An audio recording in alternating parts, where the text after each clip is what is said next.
Capítulo 2. E no segundo ano do reinado de Nabucodonosor, teve Nabucodonosor uns sonhos, e o seu espírito se perturbou, e passou-se-lhe o seu sono. E o rei mandou chamar os magos, e os astrólogos, e os encantadores e os caldeus, para que declarassem ao rei qual tinha sido o seu sonho. E eles vieram e se apresentaram diante do rei. E o rei lhes disse: Tive um sonho, e, para saber o sonho, está perturbado o meu espírito. E os caldeus disseram ao rei siríaco: Ó rei, vive eternamente. Diz o sonho a teus servos, e daremos a interpretação. Respondeu o rei e disse aos caldeus: O que foi me tem escapado? Se me não fizerdes saber o sonho e a sua interpretação, sereis despedaçados, e as vossas casas serão feitas um monturo. Mas se vós me declarardes o sonho e a sua interpretação, recebereis de mim presentes e dádivas e grande honra. Portanto, declarai-me o sonho e a sua interpretação. Responderam segunda vez e disseram: Diga o rei o sonho a seus servos e daremos a sua interpretação. Respondeu o rei e disse: Percebo muito bem que vós quereis ganhar tempo, porque vedes que o que eu sonhei me tem escapado. Por consequência, se me não fazeis saber o sonho, uma só sentença será a vossa, pois vós preparastes palavras mentirosas e perversas para as proferirdes na minha presença. Até que se mude o tempo, portanto, dizei-me o sonho, para que eu entenda que me podeis dar a sua interpretação.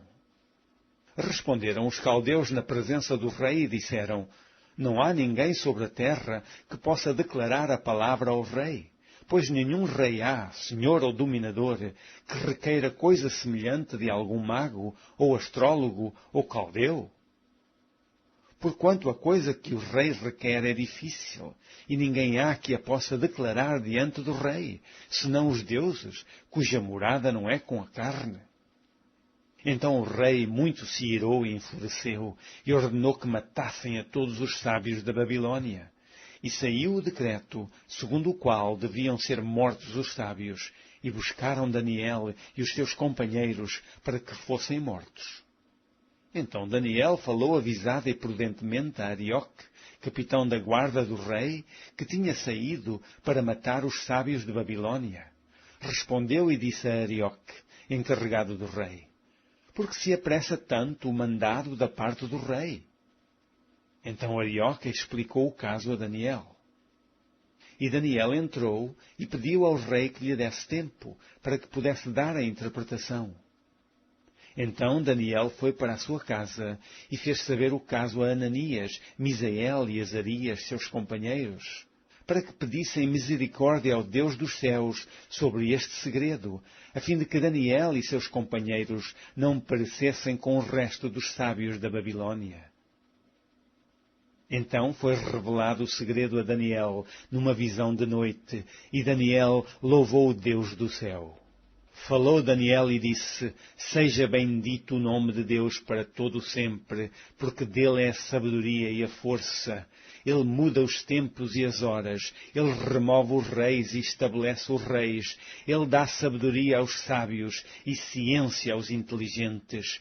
Ele revela o profundo e o escondido, e conhece o que está em trevas, e com ele mora a luz. Ó Deus de meus pais, eu te louvo e celebro, porque me deste sabedoria e força, e agora me fizeste saber o que te pedimos, porque nos fizeste saber este assunto do rei. Por isso, Daniel foi ter com Arioque, ao qual o rei tinha constituído para matar os sábios da Babilônia. Entrou e disse-lhe assim: Não mates os sábios de Babilônia, introduze-me na presença do rei, e darei ao rei a interpretação. Então Arioque depressa introduziu Daniel na presença do rei, e disse-lhe assim: Achei um dentre os filhos dos cativos de Judá, o qual fará saber ao rei a interpretação. Respondeu o rei e disse a Daniel, cujo nome era Beltesazar: Podes tu fazer-me saber o sonho que vi e a sua interpretação? Respondeu Daniel na presença do rei e disse: O segredo que o rei requer, nem sábios, nem astrólogos, nem magos, nem adivinhos o podem descobrir ao rei. Mas há um Deus nos céus, o qual revela os segredos. Ele, pois, fez saber ao rei Nabucodonosor o que há de ser no fim dos dias. O teu sonho e as visões da tua cabeça na tua cama são estas. Estando tu, ó rei, na tua cama, subiram os teus pensamentos ao que há de ser depois disto. Aquele, pois, que revela os segredos, te fez saber o que há de ser. E a mim me foi revelado este segredo, não porque haja em mim mais sabedoria do que em todos os viventes, mas para que a interpretação se fizesse saber ao rei e para que entendesses os pensamentos do teu coração. Tu, ó rei, estavas vendo, e eis aqui uma grande estátua. Essa estátua que era grande e cujo esplendor era excelente, estava em pé diante de ti, e a sua vista era terrível. A cabeça daquela estátua era de ouro fino, o seu peito e os seus braços de prata, o seu ventre e as suas coxas de cobre, as pernas de ferro, os seus pés em parte de ferro e em parte de barro. Estavas vendo isso quando uma pedra foi cortada sem mão, a qual feriu a estátua nos pés de ferro e de barro e os esmiuçou. Então foi juntamente esmiuçado o ferro, o barro, o cobre, a prata e o ouro, os quais se fizeram como a pragana das eiras no estio, e o vento os levou, e não se achou lugar algum para eles. Mas a pedra que feriu a estátua se fez um grande monte e encheu toda a terra. Este é o sonho. Também a interpretação dele diremos na presença do rei. Tu, ó rei, és rei de reis, pois o Deus dos céus te tem dado o reino e o poder e a força e a majestade. E, onde quer que habitem filhos de homens, animais do campo e aves do céu, ele te os entregou na tua mão e fez que dominasses sobre todos eles. Tu és a cabeça de ouro. E, depois de ti, se levantará outro reino inferior ao teu, e um terceiro reino de metal, o qual terá domínio sobre toda a terra.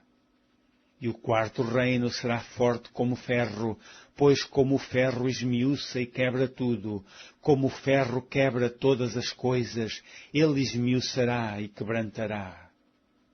E, quanto ao que vistes dos pés e dos artelhos, em parte de barro de oleiro e em parte de ferro, isso será um reino dividido.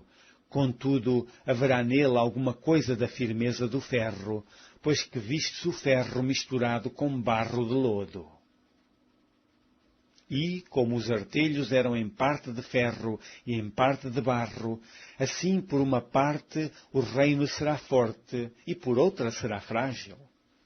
Quanto ao que vistes do ferro misturado com barro de lodo, misturar-se-ão com semente humana, mas não se ligarão um ao outro, assim como o ferro se não mistura com o barro. Mas, nos dias desses reis, o Deus do céu levantará um reino que não será jamais destruído, e esse reino não passará a outro povo. Esmiuçará e consumirá todos esses reinos, e será estabelecido para sempre. Da maneira como viste que do monte foi cortada uma pedra, sem mãos, e ela esmiuçou o ferro, o cobre, o barro, a prata e o ouro, o Deus grande fez saber ao rei o que há de ser depois disso, e certo é o sonho e fiel a sua interpretação. Então o rei Nabucodonosor caiu sobre o seu rosto e adorou a Daniel, e ordenou que lhe fizessem oferta de manjares e perfumes suaves. Respondeu o rei a Daniel e disse: Certamente o vosso Deus é Deus dos deuses, e o Senhor dos reis, e o revelador dos segredos, pois pudeste revelar este segredo. Então o rei engrandeceu a Daniel, e lhe deu muitos e grandes presentes, e o pôs por governador de toda a província de Babilônia, como também por principal governador de todos os sábios de Babilônia. E pediu Daniel ao rei, e constituiu ele sobre os negócios da província de Babilônia a Sadraque, Mesaque e Abednego. Mas Daniel estava às portas do rei.